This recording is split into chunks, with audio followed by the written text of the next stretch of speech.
પ્રાંતિજના પોગલું ગામે સાબરકાંઠા ડિઝાસ્ટર દ્વારા pre monsoon dry યોજાઈ। હવે ચોતરફ વરસાદી માહોલ બનવા લાગ્યો છે, તો ઘણી જગ્યાઓએ નદી, નાળા કે ડેમ પૂર સપાટીએ વહેતા હોય છે।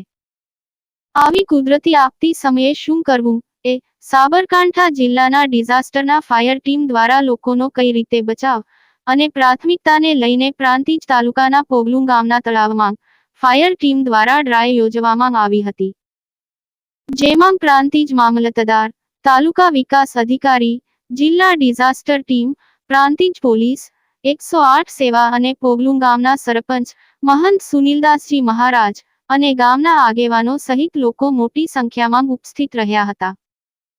તો ફાયર ઇન્સ્પેક્ટર મુકેશભાઈ પરમાર દ્વારા પ્રાથમિકતા અને ડ્રાય કરીને સચોટ માહિતી આપી હતી। આજ રોજ જિલ્લા ડિઝાસ્ટર અને પ્રાંતિજ મામલતદાર દ્વારા મેસેજ મળેલા હતા કે પોગલું ગામના તળાવની અંદર કોઈ માણસ ડૂબેલો છે।